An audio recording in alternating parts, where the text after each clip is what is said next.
Today, we're playing the King of Cats, where our decisions will decide who lives and who perishes.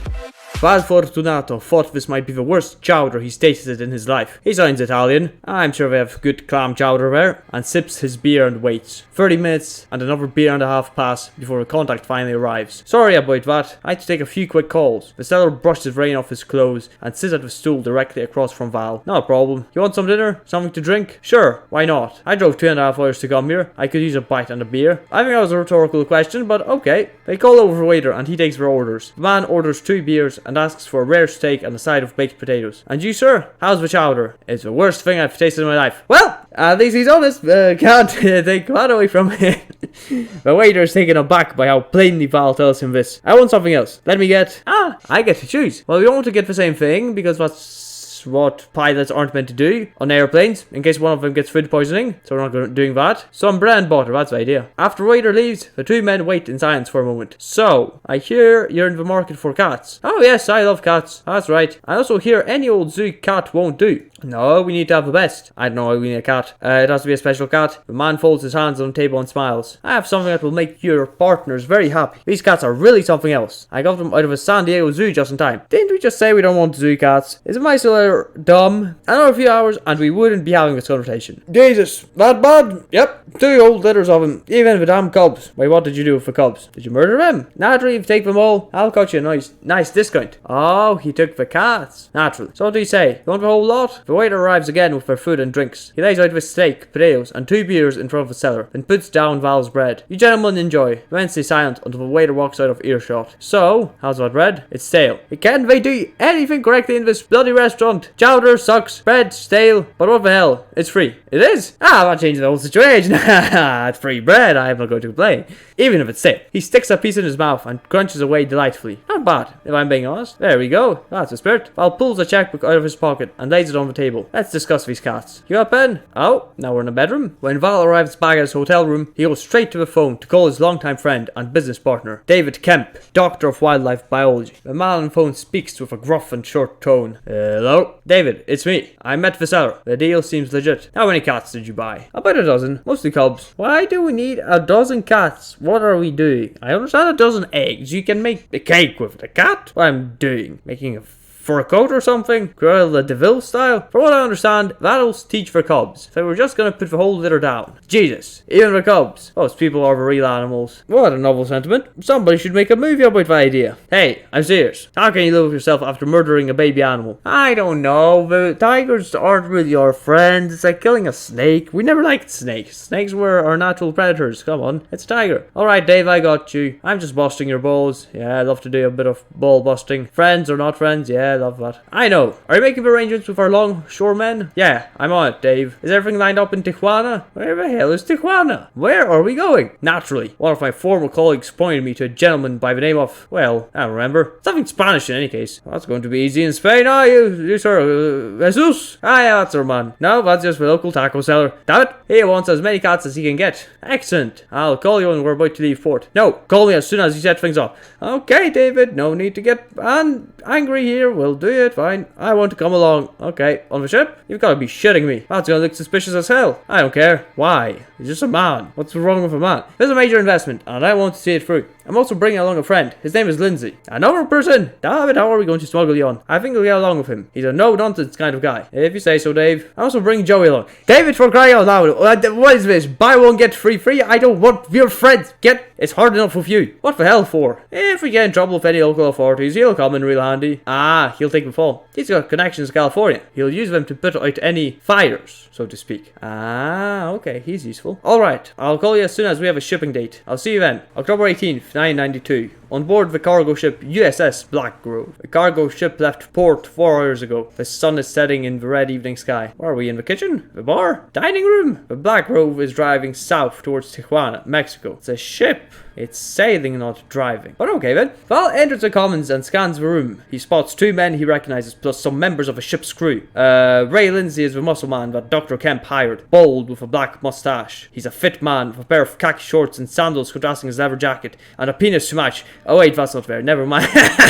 Lindsay's outfit is like an international mercenary turned aging summer dad. The huge revolver holstered on his belt completes the look. Is that legal? I'm not too certain. Joey Haynes is Dr. Kemp's lawyer. He got dragged along to deal with any problems from California authorities. Now that we've left the States, his work is done and he's just along for a ride. It's a free holiday, and I'm paying a third of it. What the hell? I'm not standing for this next time. His shirt is unbuttoned and his sleeves rolled up, and his wife beater is sweat soaked. There was a lot of wife beating this guy, of course. The two men are hunched over a counter while they drink shots of scotch from a mini fridge. They turn around and acknowledge Val. Hey Val, want some? We're playing a little guessing game. Oh yeah? Yeah. What's Dr. Kemp's big secret cargo? You mean the cows? Joey cackles loudly. This fucking guy. No, not the cattle. Dr. Kemp obviously didn't bring me and Mr. Haynes along to protect cattle. This ship isn't even outfitted properly for that kind of job. There's gotta be something stored with the cattle. Or maybe inside them. Oh, it's just beef for some big Mexican zoo. Don't they have cows in Mexico? How are we going to make the tacos? Ay caramba. No idea what's happening here. Are you sure? I mean, have you seen any cows? Joey, this man is David Kemp's business partner. I'd wager he knows all about the secret cargo. Yeah, Joey, come on, have some faith in me. Which I'm certain isn't beef. Is that right? What is it then? Cats. A bunch of cats. The two men stare blankly. I don't think that's what they expected at all. Cats? Yes, expected cats stolen straight from the California Zoo. 12 young'uns. Cats, specifically bred for highest-paying bidders in Mexico. What are we going to do with them? I have no idea. Don't ask, please. And I suppose exquisite cat conventions are generally held in Tijuana. Oh, yes, of course, yes. That's the place. Naturally. Did you say cats? Yes, Joey, he said cats. I want to know what kind of cats we're talking about. Big cats? Dangerous cats? I don't know. Sorry, not my area of expertise. I don't think they're dangerous, but just for some wealthy breeders. Mexican cat breeders, eh? In any case, we've tranquilized them for the duration of the trip. I don't think they believe me. I think they think I'm pulling their leg. Oh well, I told them the truth. They can't blame me later. Why'd you do that if they're not dangerous? To keep them calm. We don't want to scrape a mountain of cat shit after we dock. Hold on a second. He sways drunkenly in his seat. There's one thing I'm still not clear about. Cats doing on a boat. What do you mean what are cats doing on a boat? They're sitting in a cage and they're just sleeping because we tranquilized them. Which part did you not understand, Joey? I'm starting to regret this. Yeah, me too. Me too. Joey laughs. I didn't know there were gonna be cats in the mix. Can we go play with them? Joey, are you a lawyer or a veterinarian? You guys said there were cats. He meows. Oh, we've got a furry lawyer on our team. This could not have gone worse. Cats like to play. They're tranquilized, Joey. He just told us that. Maybe you need to be tranquilized so you don't throw yourself overboard by mistake. I don't know, Ray. I wouldn't be too opposed to that, to be honest. It could be good if he actually just went over. Problem solved. Joey cackles and his cheeks brighten. That's a good one. Real good. Anyway, there's nothing to worry about. Dave and I have it under control. Val gestures to the drunken lawyer. Keep an eye on this guy and make sure he doesn't fall off the boat. Last thing we need is drowning on our hands. Oh, now we see the captain. In the Black Grove's helm, Captain Frank Walker fiddles with the radio. Heavy rain beats down on the windows as the ship sails southbound. Oh, and another person. Ship security officer, SSO Genevieve Jean Antonia, is at the captain's side, listening in on the call. What's going on, Captain? Some kind of problem with the cargo. Hold on a second. The audio is distorted and difficult to understand. The voice of Sailor Brian Morrison crackles through the speaker. In the cargo hold. Over. Say again. You're breaking up. Over. There's something wrong in the... I don't know what's going... Say again. Over. I don't like this, Frank. Me neither, Frank. We should really get on this. First, we're playing cruise ship with that millionaire and his little posse. Now, a problem with the cargo? This seems very suspicious, doesn't it, Gene? What are you talking about? I don't know. It's a weird coincidence. You still have a manifest, right? It's just shipping calves for zoo lines. So it's theoretically beef that we're going after, but it's actually cats. Okay. He's probably here to help his staff feed and care for them. Relax, alright? Yeah, Gene, it's no problem. You definitely shouldn't look in the cargo to see what's there. If there's something wrong with animals, we need to let him know. I'll call his cabin once we know what's going on. It could just be a loose door or something. A loose door? Maybe some cows got loose. Who knows? It's very casual about this. The speaker continues crackling. Brian's voice comes through clearly for a moment. Send somebody down with some chains and padlocks. Over. The call cuts out. Roger that, sailor. Sending someone down. Over. Sailor Taylor. That's funny. Yes, sir. Grab some chains and padlocks from storage and take them to the cargo hold. Not the bedroom, Captain. No, not today. Taylor.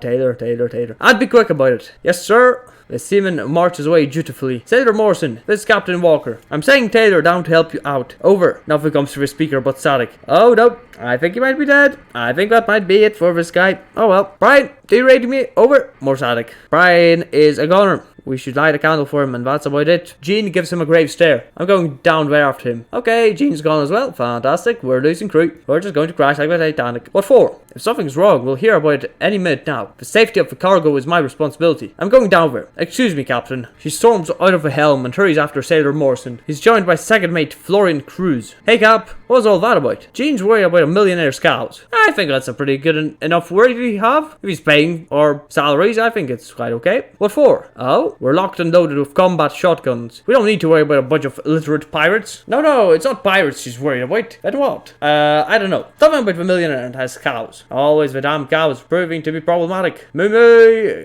let me go through. Please, sir, stop providing problems, cows. Excuse me. He holds up the receiver and speaks. Gene, any updates? Over. Well, doesn't seem like there's updates. In the cargo hold, the distinct sound of a crackling radio echoes through the austere metal halls. The distorted voice of Captain Walker comes through in a mess of white noise. Brian, do you read me? Over. Sailor Morrison clicks his radio off and latches it onto his belt. He scans the hold with a tranquilizer rifle trembling in his hands. The gun is trembling? That's an interesting turn of events. So we have cats and inanimate objects. How fun. Cargo hold is dimly lit. Several light bulbs seem not to work at all. The exit is only a few yards away. Each step he takes thunders through a metal hole. He steps slowly and dutifully towards the door. Just as he reaches the door, someone on the other side spins the valve and swings it open. There's a man on the other side. Brian levels a tranquilizer rifle at the stranger. Hey, chill out, it's me. Jesus, Eric, you scared me. Damn it, Eric, pay attention. Next thing you know, I'll be shooting you with this tranquilizer gun. Go on, let's get out of here and lock up the door. What's going on? There's a bunch of goddamn cats loose. Cats? What the hell are you talking about? Yeah, big orange tigers. Did you tell the captain? Of course I did. Now grab with changes, come on. Taylor, come on, we've got work to do.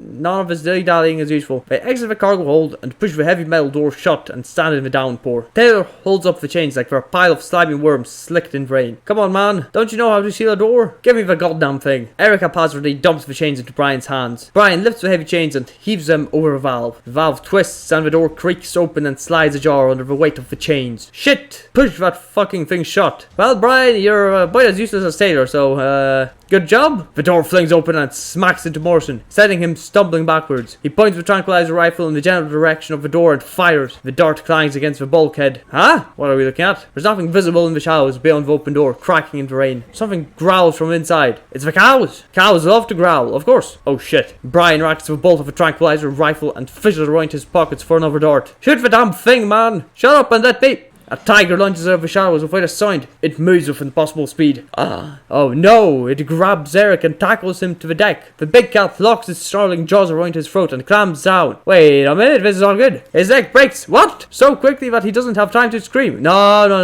this is bad. What? No, this is dangerous. The animal drops his limp body on the wet deck and turns its head back at Brian with dilated eyes. Brian, you better have a dart or else you're a dead man as well. He doubles back to cargo door, boots squeaking against the slicked metal as the tiger's paws patter behind him. Oh no, he's going to be dead. He's dying very soon. He lunges through the doorway and pulls the door shut behind him. It shuts with such force that it nearly bounces back ajar, but he quickly grabs the valve and pulls it shut before the animal can slip inside. He tries to seal the door, but his slicked hands slide off the wet valve. Brian, this is your life. Go on, you're going to die. Go on, you bastard. Something growls behind him and his stomach feels like concrete. He turns around slowly and extends the flaps of his coat to make himself look bigger. Oh, he is so done. He just threatened the tiger, and he freezes with horror when he sees the rest of the litter in the cargo hold. There's 12 cats. Standing between rows of huge crates, an adult tiger watches him with a pair of cubs at its flanks. Another dozen feet back, there's another family of tigers, 2 adults and some cubs. Brian doesn't care to count them all. He should count his final seconds. That's what he should do, because... Sorry, Brian, I don't think you're getting out of this. Val is frozen in a walking posture, with dilated eyes fixed on him curiously. Somewhere in his mind it reminds him of a cat playing with its toy, and his horror becomes extreme. He drops a coat flap and uses his free hand to produce 3 darts from his pocket. The tigers watch him curiously. They seem hesitant to make a move. Yeah, I don't think 3 is going to be enough, unless you shoot for adults. Brian can hear the big male outside, clawing at the door. He fixes his rifle at the nearest adult cat, then he chambers 1 dart and clamps the other 2 between his teeth. He mutters through his clenched jaws, "Say good night, you big bastard." Brian, I think you're wasting your time. There's 3 big adult cats in front of you. You should speed up. He squeezes the trigger, and the sound of compressed air startles the big animal and sends it nearly 6 feet into the air. The dart whizzes past the adult and hits a tiny cub across the room. No! Poor cub! The little animal cries out pitifully. And now Brian is so done. You do not mess with an adult cat and their young. The animals dart around in collective panic before they calm down and refocus their attention on Brian. In their eyes, he sees a great primordial firestorm bearing down upon him. He lets out his breath slowly. Oh no. Gene stumps down the stairwell towards the cargo hold. Gene, any updates? Over. I'm almost there. Hang on. Over. When she rounds the next corner, she beholds a sight of baffling horror. She sees Morrison stagger through the door and slam it shut behind him. All the while, a large tiger jogs playfully through the rain towards the newly sealed door. Well, I'm glad the tiger's having fun. I'm sure Brian is dying, but apart from that, yeah, the tiger, he's just prancing around. Very good, very nice. The cat regards the closed door with puzzlement, then turns around to toy with its new plaything. Taylor lies in a crumpled pile, soaking in the rain. Blood drips down his arms and washes away on the mill floor. A tranquilizer dart protrudes from the animal's shoulder, but doesn't seem to mind very much. Oh, well, I guess that didn't work out. Jean takes careful and quiet steps back into cover and up the stairs. Jean, you can't leave Taylor dying. When she reaches the upper deck, she breaks into a sprint and rips the radio from her belt. Mayday, Captain, mayday! Come in! Over! What's going on, Jean? There's a goddamn tiger loose on the ship. Over! A what? Get the shotguns, Frank! Out! While the three men sit at the counter and drink, somebody sprints past the windows. Val and Lindsay are startled. Joey does not notice. What was that? It looked like a member of the crew. I couldn't tell. It was either Jean or Taylor. What the hell are you guys talking about? Nothing, Joey. Go back to sleep. This lawyer is proving to be very useless. I wasn't sleeping. But have another drink and let the owls handle the situation. Lindsay stands up from the stool and marches to the door. Where are you going? Dr. Kemp's cabin. I'm going to have a word with him. Wait a minute. About what? About the cargo. Damn it. I did not expect cats. I've messed up the mission. But we shall see where my mistakes lead to in the next episode.